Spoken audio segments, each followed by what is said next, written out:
Kính chào quý anh chị và các bạn. Hôm nay Kiều Trần chia sẻ với quý anh chị và các bạn Turnitin và hướng dẫn chỉnh sửa đạo văn. Thứ nhất là Turnitin là gì? Cơ chế hoạt động của Turnitin như thế nào? Thứ hai, các lỗi mà Turnitin thường tính đạo văn. Thứ ba, cách thức giảm tỷ lệ đạo văn. Và thứ tư, hình thức chỉnh sửa nhanh và hiệu quả. Phần thứ nhất, Turnitin là gì? Turnitin là một phần mềm chống đạo văn được sáng lập bởi American Company Turnitin LLC vào năm 1998. Cơ chế hoạt động của phần mềm Turnitin là dùng thuật toán để kiểm tra và đối sánh các đoạn văn, câu văn của một bài viết nộp lên Turnitin để kiểm tra với các đoạn văn, câu văn đã được xuất bản có trong dữ liệu trên Turnitin với hàng tỷ bài viết, hơn 300 triệu bài luận, 110 ấn phẩm và hơn 25 tỷ trang web, và trả về cái kết quả trùng lặp được tính bằng phần trăm, kèm theo nguồn trích dẫn báo cáo trùng lặp. Turnitin được sử dụng ở Việt Nam vào năm 2017 bởi các trường đại học, cơ quan, tổ chức và cá nhân. Hiện nay có nhiều công cụ chống đạo văn như Google Search do Google sáng lập và DoIT do cái trường Đại học Công nghệ Thông tin Đại học Quốc gia Hà Nội sáng lập, và Smart CEO Tool do một tác giả ở Anh Quốc sáng lập. Nhưng Turnitin được cho là tốt nhất với hơn 16.000 cơ quan tổ chức sử dụng. Thứ hai, các cái lỗi mà Turnitin thường tính đạo văn. Thứ nhất là nhân bản, thì tác giả sao chép hầu như ý tưởng bài viết của người khác như bài báo, luận văn, luận án, khóa luận tốt nghiệp, đề án, vân vân. Thứ hai, sao chép, tác giả vô tình hoặc cố ý sao chép những nội dung cốt lõi trong bài viết của người khác mà không viết lại theo ý của riêng mình. Thứ ba, không trích dẫn nguồn tham khảo hoặc là trích dẫn không chính xác. Tác giả tham khảo sao chép nguyên văn những câu văn, đoạn văn trong bài viết của người khác mà không trích dẫn nguồn gốc rõ ràng, hoặc là trích dẫn thiếu chính xác. Tiếp theo là trồn ý tưởng, thì tác giả chép câu văn, đoạn văn từ bài viết của nhiều tác giả khác như bài báo khoa học, luận án, luận văn, khóa luận tốt nghiệp, đề án, vân vân. Sau đó sắp xếp, tổng hợp, chỉnh sửa, hoàn thành bài viết của riêng mình. Và thứ năm là tìm và thay thế, thì tác giả dùng cái lần tìm và thay thế các từ hoặc là cái cụm từ nhưng vẫn giữ lại toàn bộ cấu trúc cũng như nội dung chính của câu văn, đoạn văn tham khảo mà không viết lại theo ý tưởng của riêng mình. Và cái cuối cùng là từ đạo văn không loại trừ. Tác giả sử dụng lại những câu văn, đoạn văn trong bài viết của chính mình đã xuất bản trước đây trên trang web, tạp chí hoặc là nộp vào Turnitin, mà khi kiểm tra để không loại trừ cái nguồn tham khảo. Và thứ ba là cái cách thức giảm cái tỷ lệ đạo văn. Thứ nhất là thay đổi cấu trúc câu, thì viết lại cái câu văn, đoạn văn tham khảo theo ý mình bằng cái cách thay đổi cấu trúc câu. Ví dụ như chuyển đổi câu trực tiếp sang gián tiếp, hoặc ngược lại, chuyển đổi câu chủ động sang bị động, hoặc ngược lại. Hoán đổi cái vị trí các cụm từ trong câu.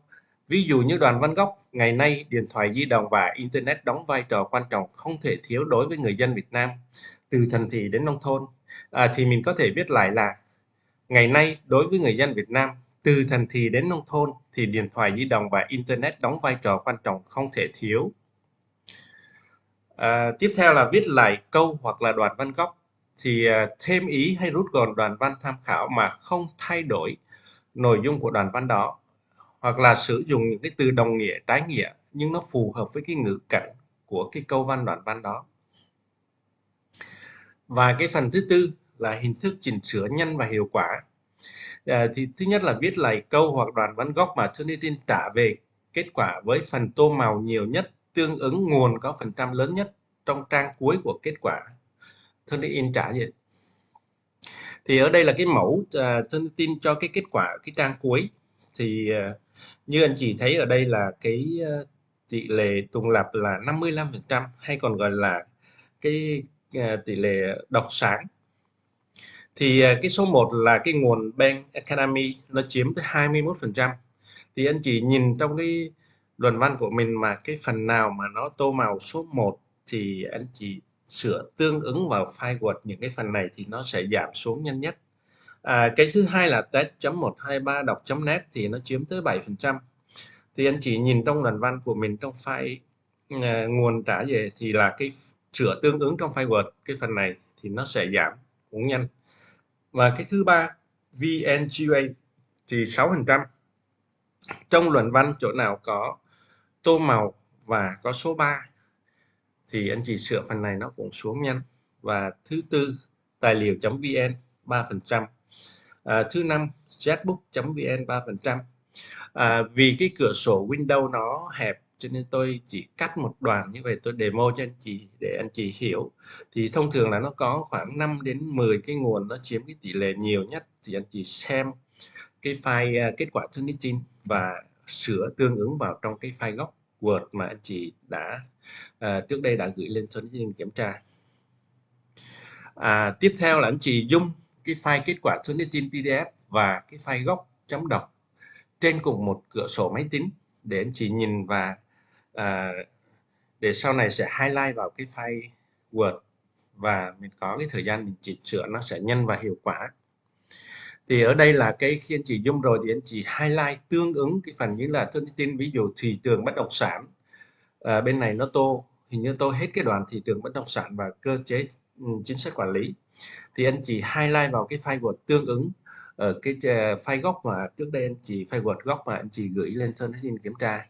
Thì anh chị cứ làm lần lượt tất cả các trang như thế cho đến hết toàn văn luận văn trong file Word, highlight lên những cái phần tô màu nhiều nhất, nó chiếm tỷ lệ phần trăm nhiều nhất, thì anh chị highlight hết tất cả những cái trang đó lại.